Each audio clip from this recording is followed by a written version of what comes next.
Welcome to Expedition Networking, a special segment of the Networking RX podcast. I'm Frank Agan, founder and president of AmSpirit Business Connections, and your host for this program. For those of you who are familiar, on the Networking RX podcast, we share information and have conversations with experts, such as authors, researchers, and social scientists. And all of these programs are aimed at helping you learn how to become better at building professional relationships and understanding why they work. In this Expedition Networking segment, however, we're going to bring on successful entrepreneurs and unique professionals and explore their networking adventure and learn how they used relationships to create lasting success.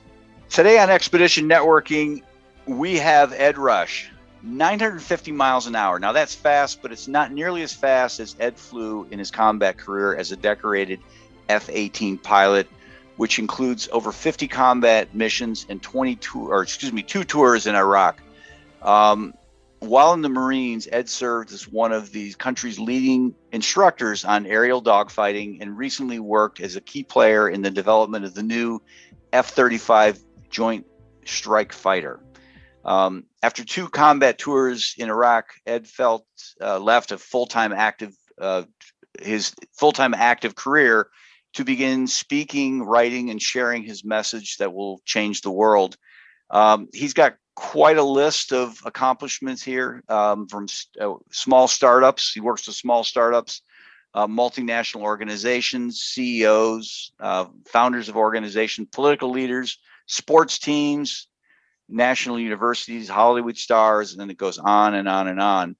And he was a contestant on Donald Trump's The Apprentice. There's probably a whole episode in that.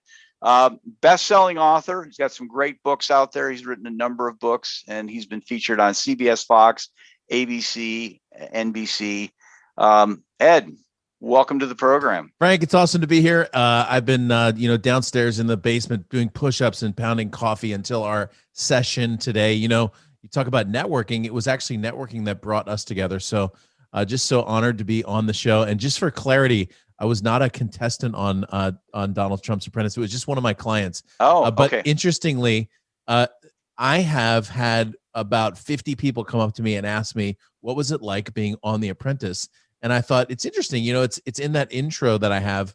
And sometimes people just connect you like that. And, there was a time when Donald Trump's name was synonymous with The Apprentice, and now that's completely changed. And I'm not going to weigh in on the political either or on that. I will just simply tell you that it's changed. And that's like one of the first lessons. We're going to talk about entrepreneurship. One of the first lessons to remember is that the world that we live in is constantly changing. Yeah. Your job as an entrepreneur is to constantly change with it, to be better, faster, and stronger, and to do more in less time with a big smile on your face and have a big milkshake at the end of the day. So there you go.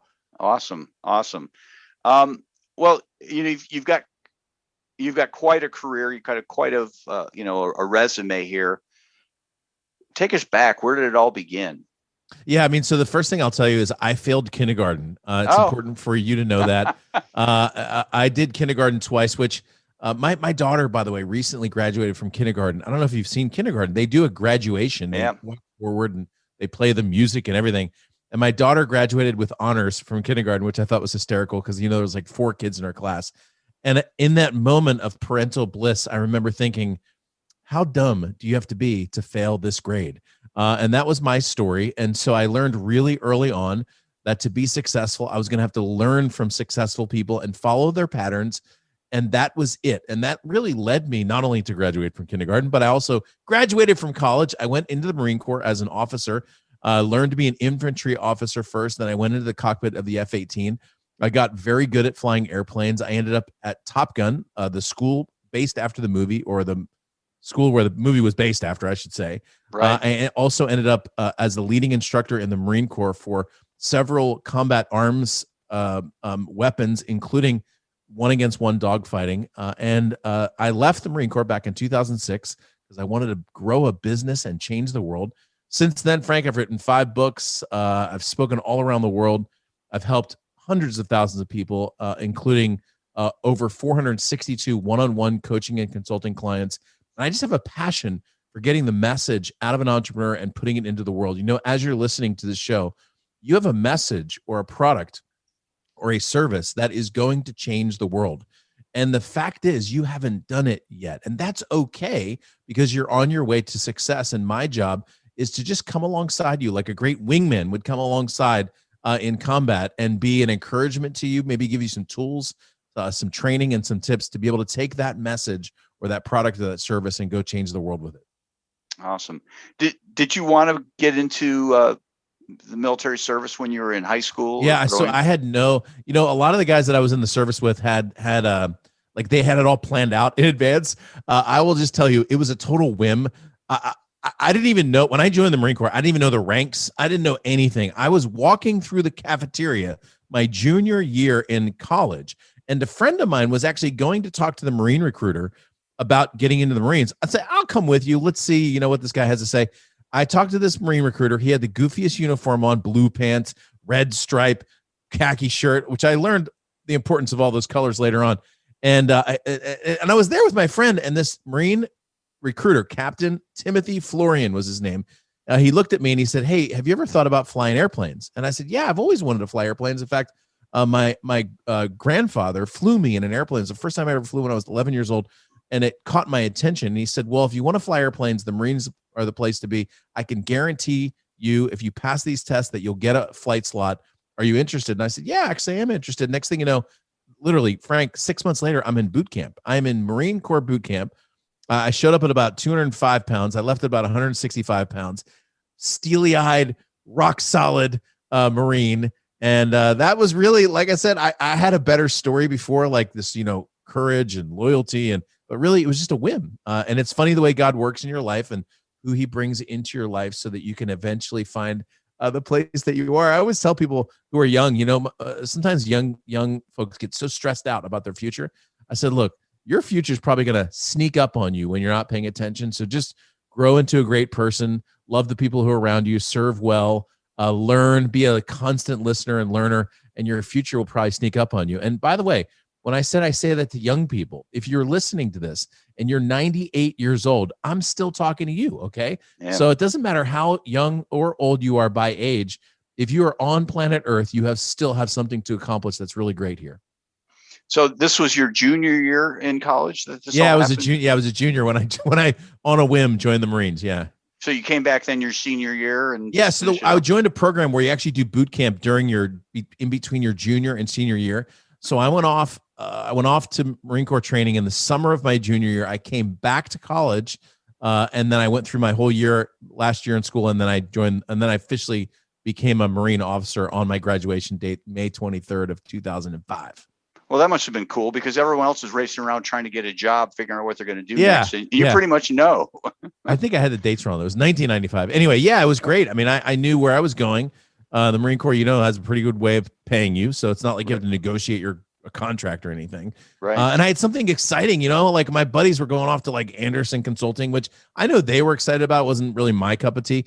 But, I had something I was really looking forward to. And every stage along the way, you're in a crucible environment where you are being graded every single day. And that did not stop for me until I left the Marine Corps in 2008. So it was, I left officially active duty in 2006 and then out of the reserves in 2008.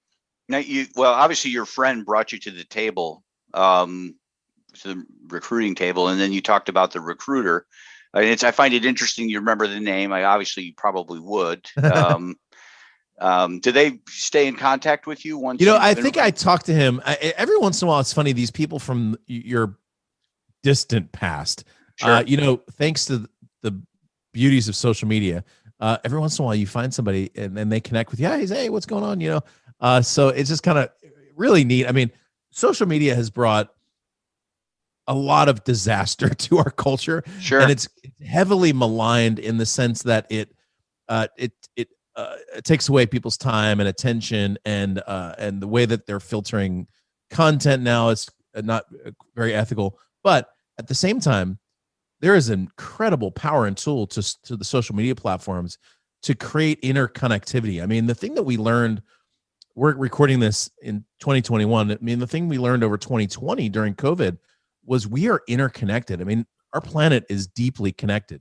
And even though there's a lot of false information being spread on all these platforms, at the same time, your friends are there too. And there's people that you can connect with, buddies from school, friends from, from when you were in your first job or when I was in the Marine Corps, that you realize, right now, our political leaders are trying to pitch one group of people against another.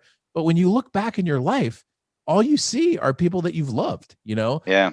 And I look at people. Yesterday, it was just a wonderful moment. I was stopped at a stoplight, and there was this middle to older aged white man with a big white beard, probably about 60 years old. And next to him was a black man who was bald, completely bald. He was probably about 65. And he was completely blind. He had the glasses on and a walking stick. And just before the light turned green, the older white man reached his arm out, and the older black man put his arm inside, and they walked across the street together. And I thought, it's interesting. We're being told that we're so divided. And yet when those two people walked across the street, I thought, we're not as divided as we think we are.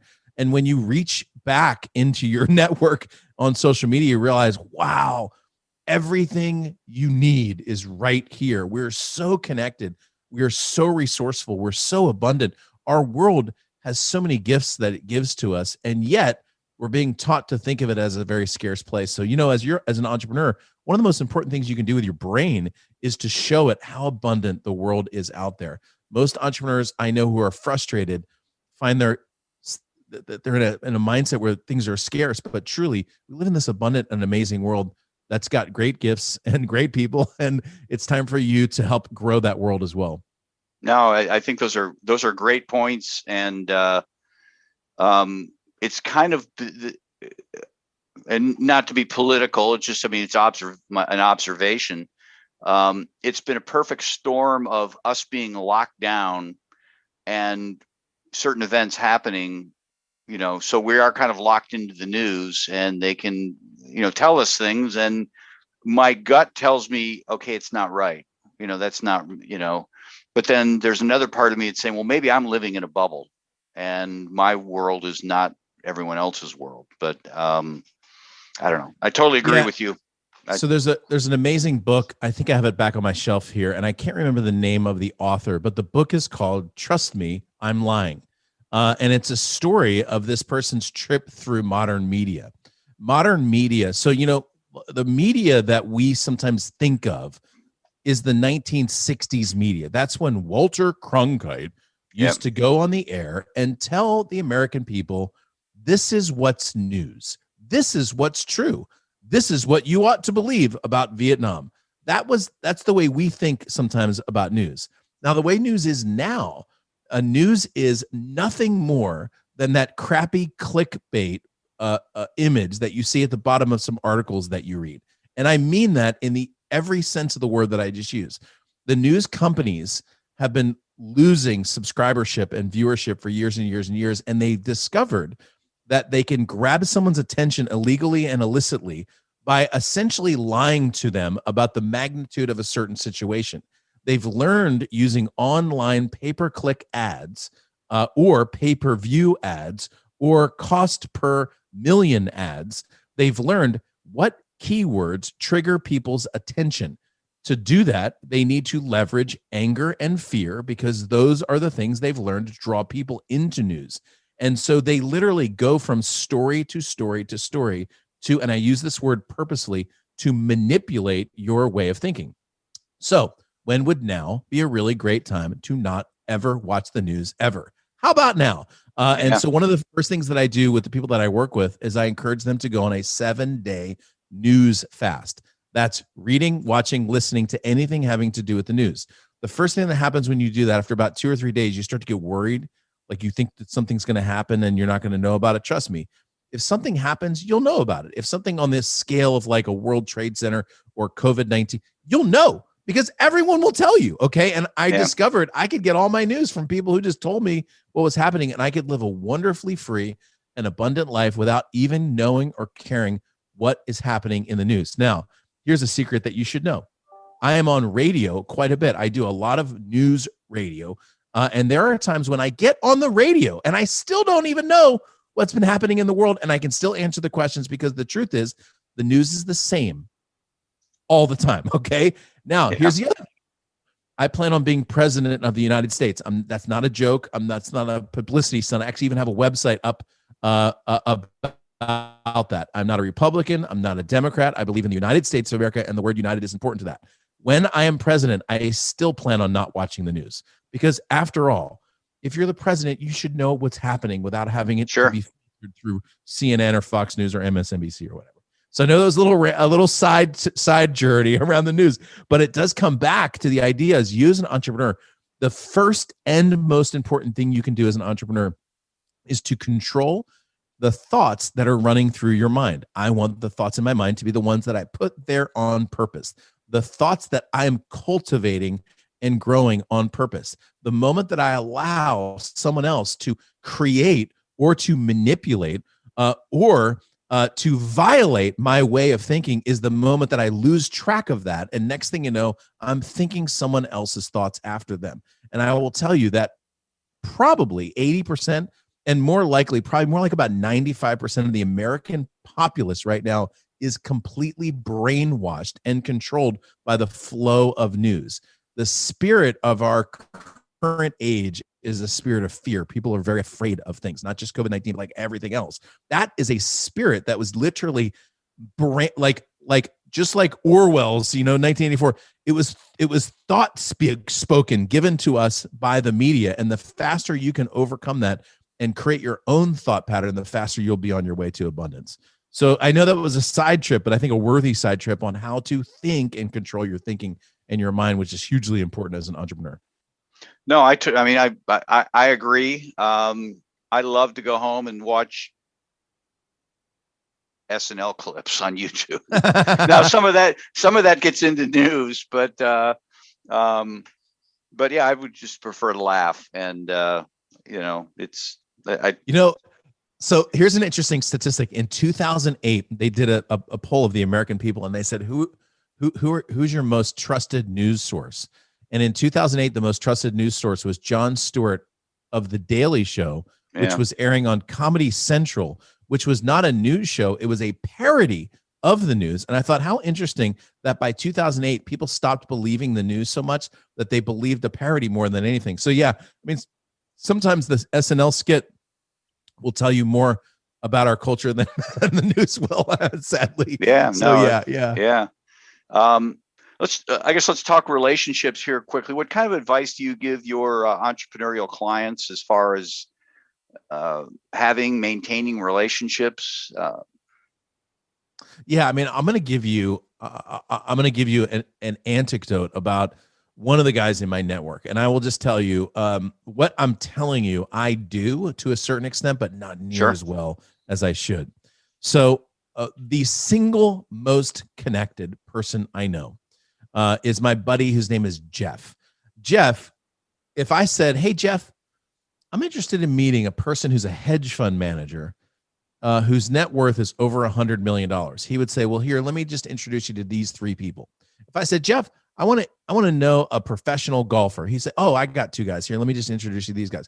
"Jeff, I want to know somebody who's got a membership at Augusta Country Club." He would pull out his phone and he would make the intro. Now, he's not Jeff is a very, very successful corporate executive. He's not a $100 million person, but he does have that network. Every month, I get a text from Jeff Heilman or a call every single month. So finally I said to him, "Now what's the deal here? Every month you reach out," and he goes, "Well, I just love you, man." And we like each other a lot. Right, I said, "Come on." I said, "Come on, tell me the real deal." And he said, the important people in my life, I make it my habit to connect with them either via text or via the phone every single month. And that's been my habit for the last 20 years. And I thought, man, that's discipline right there. That is flat out getting it done. And so it's interesting. Like if you took out your phone as you're listening to the show, if you took out your phone and you just scrolled through this is a habit that you should get into at least once a year. If you take out your phone and go through the contact section. I'm looking at the contact section on my phone, and there's, 1,000 or more people there. Everybody has a lot now that we just keep transferring everything. If you scrolled through that list right now, you would see a wealth of people who can help you get to the goals that you've already set for yourself. Many of those people, you've let the relationship drop, or you just haven't been in contact for a while. But a lot of entrepreneurs, we started talking about this earlier, feel resourceless. But when you have that kind of network like you have and everyone else has, you're resourceful. Now, the thing that I give Jeff credit for is his continuous connection to the people that he knows. I'm in the middle right now of closing a business deal that for me will most likely be a 6-figure deal over the next 12 months and potentially over the lifetime could be even more. That deal was done with somebody that I've known for 12 years. I helped him back in 2009 and 2011. There's a speaker whose name is Brian Tracy, speaker and author. Yep. He was working with Brian. He brought me in to work twice with Brian. So I did 2 successful consulting deals. We created several $100,000 for them. I got paid very well. And then we just stayed connected. And now it's 10 years later. And I'm coming in again. I just sat there and did a whole bunch of work watching a webinar that they're working on this morning. And I'm going to come in and do another deal with them. And that's probably going to be worth another plus $100,000 plus to me and probably $1 million plus to his business, frankly. And that came out of relationship. There's very little objection, sales object. We talk in the sales world, people talk about objections, countering all the objections. Well, look, you don't get many objections when you've known someone for 10 years and you've produced for them before. Right. And so a lot of business owners oftentimes will forget the importance of longevity in those relationships. A lot of business owners act like pirate ships who come in and rape and rob and pillage, but they're not welcome back anymore. Whereas a great business owner will come into their network like a rancher or a farmer. You asked me this question, Frank, and this is a rancher farmer question. You said, well, what can I do to help you? That's a relationship question. That's not transactional. That's not how can we do a deal right now. That's a more of a lifetime relationship question. And I appreciated you asking that question.